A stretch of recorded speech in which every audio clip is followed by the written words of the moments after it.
नमस्कार भक्तगण। आध्यात्मिक कहानी के इस कड़ी में प्रस्तुत है घोर कलेश में भी सत्य पथ पर अडिग रहने वाला महापुरुष है।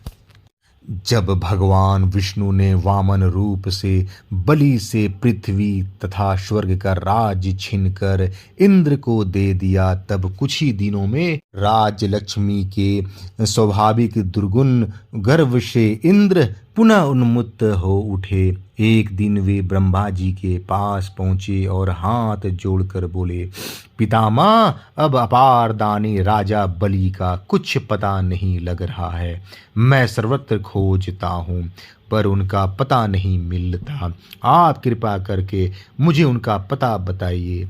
ब्रह्मा जी ने कहा, तुम्हारा यह कार्य उचित नहीं, तथापि किसी के पूछने पर झूठा उत्तर नहीं देना चाहिए। अतएव मैं तुम्हें बलि का पता बतला देता हूँ। राजा बलि इस समय ऊंट, बैल, गधा या घोड़ा बनकर किसी खाली घर में रहते हैं। इंद्र ने इस पर पूछा, यदि मैं किसी स्थान पर बलि को पाऊं तो उन्हें अपने वज्र से मार डालूं या नहीं? ब्रह्मा जी ने कहा, राजा बलि, अरे वे कदापि मारने योग्य नहीं है। तुम्हें उनके पास जाकर कुछ शिक्षा ग्रहण करनी चाहिए। तदंतर इंद्र दिव्य आभूषण धारण करके ऐरावत पर चढ़कर बलि की खोज में निकल पड़े। अंत में खाली घर में उन्होंने एक गधा देखा और कई लक्षणों से उन्होंने अनुमान किया कि ये ही राजा बलि हैं। इंद्र ने कहा, दानवराज, इस समय तुमने बड़ा विचित्र वेश बना रखा है। क्या तुम्हें अपनी इस दुर्दशा पर कोई दुख नहीं होता? इस समय तुम्हारे छत्र, चामर और वैजंती माला कहाँ गई? कहाँ गया वह तुम्हारा अप्रतिहत दान का महाव्रत? और कहाँ गया तुम्हारा सूर्य, वरुण, कुबेर, अग्नि और जल का रूप? बलि ने कहा, देवेंद्र, इस समय तुम मेरे छत्र, चामर, सिंहासन आदि उपकरणों को नहीं देख सकोगे। फिर कभी मेरे दिन लौटेंगे, तब तुम उन्हें देख सकोगे। तुम जो इस समय अपने ईश्वर के मद में आकर मेरा उपहास कर रहे हो, वह केवल तुम्हारी तुच्छ बुद्धि का ही परिचायक है। मालूम होता है कि तुम अपने पूर्व के दिनों को सर्वथा ही भूल गए, पर सुरेश, तुम्हें समझ लेना चाहिए, तुम्हारे वे दिन पुनः लौटेंगे। देवराज, इस विश्व में कोई वस्तु सुनिश्चित और सुस्थिर नहीं है। काल सबको नष्ट कर डालता है। इस काल के अद्भुत तपस्या रहस्य को जानकर मैं किसी के लिए भी शोक नहीं करता। यह काल धनी, निर्धन, बलि, निर्बल, पंडित, मूर्ख, रूपवान, कुरूप, भाग्यवान, भागहीन, बालक, युवा, वृद्ध, योगी, तपस्वी, धर्मात्मा, शूर और बड़े से बड़े अहंकारियों में से किसी को भी नहीं छोड़ता और सभी को एक समान कर लेता है, सबको कलेवा कर जाता है। ऐसी दशा में महेंद्र, मैं क्या सोचूं? काल के ही कारण मनुष्यों को लाभ, हानि और सुख दुख की प्राप्ति होती है। काल ही सबको देता और पुनः छीन भी लेता है। काल के ही प्रभाव से सभी कार्य सिद्ध होते हैं। इसलिए वत्स, तुम्हारा अहंकार, मद और पुरुषार्थ का गर्व केवल मोह मात्र है। ऐश्वर्य की प्राप्ति या विनाश किसी मनुष्य के अधीन नहीं है। मनुष्य की कभी उन्नति होती है और कभी अवनति, यह संसार का नियम है। इसमें हर्ष विषाद नहीं करना चाहिए। न तो सदा किसी की उन्नति ही होती है और न सदा अवनति या पतन ही। समय से ही ऊंचा पद मिलता है और समय ही गिरा देता है। इसे तुम अच्छी तरह जानते हो कि एक दिन देवता, पितर, गंधर्व, मनुष्य, नाग, राक्षस सब मेरे अधीन थे। अधिक क्या, जिस दिशा में राजा बलि हो उस दिशा को भी नमस्कार हो। यूं कहकर मैं जिस दिशा में रहता था उस दिशा को भी लोग नमस्कार करते थे।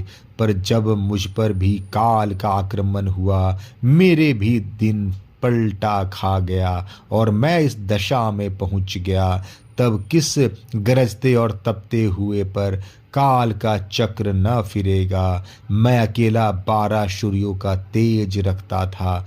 मैं ही पानी का आकर्षण करता और बरसता था। मैं ही तीनों लोकों को प्रकाशित करता और तपता था।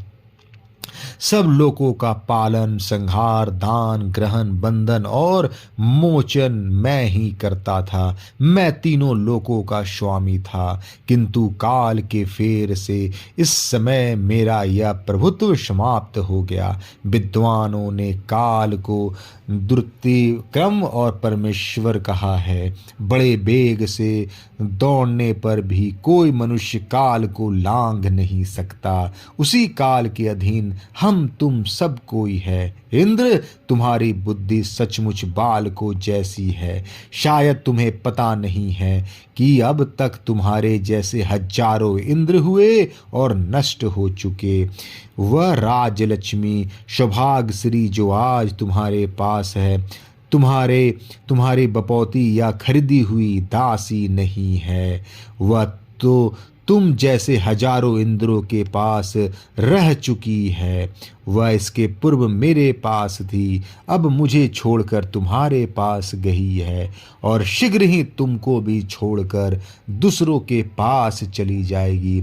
मैं इस रहस्य को जानकर रति भर भी दुखी नहीं होता। बहुत से कुलीन, धर्मात्मा, गुणवान राजा अपने योग मंत्रियों के साथ भी घोर कलेश पाते हुए देखे जाते हैं।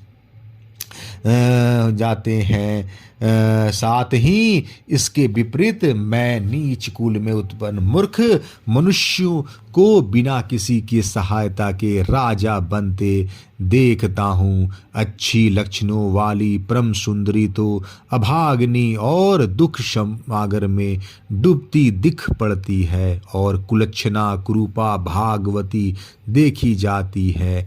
मैं पूछता हूँ इंद्र, इसमें भवती व्यवता काल आदि कारण नहीं है तो और बंधु क्या है?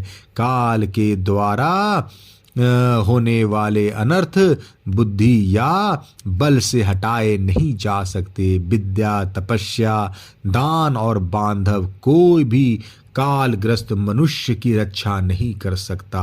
आज तुम मेरे सामने वज्र उठाए खड़े हो। अभी चाहूं तो एक घुसा मारकर वज्र समेत तुमको गिरा दूं। चाहूं तो इसी समय अनेक भयंकर रूप धारण कर लूं, जिनको देखते ही तुम डर कर भाग खड़े हो जाओ। परंतु करूं क्या? इस समय सह लेने का है, पराक्रम दिखलाने का नहीं है। इसलिए यथेच्छ गधे का रूप धारण कर अध्यात्म निरत हो रहा हूँ। शोक करने से दुख मिटता नहीं, वह तो और बढ़ता है। इसी से मैं बेखटक हूँ, बहुत निश्चिंत इस दुरवस्था में भी। बलि के विशाल धैर्य को देखकर इंद्र ने उनकी बड़ी प्रशंसा की और कहा, निसंदेह तुम बड़े धैर्यवान हो, जो इस अवस्था में भी मुझ वज्रधर को देखकर तनिक भी विचलित नहीं होते। निश्चय ही तुम राग द्वेष से शून्य और जितेंद्रिय हो। तुम्हारी शांत चित्तता, सर्वभूत शुद्धता तथा निर्वैरता देखकर मैं तुम पर बहुत प्रसन्न हूँ। तुम महापुरुष हो। अब मेरा तुमसे कोई द्वेष नहीं है। तुम्हारी तुम्हारा कल्याण हो। अब तुम मेरी ओर से बेखटक रहो और निश्चिंत और निरोग होकर समय की प्रतीक्षा करो।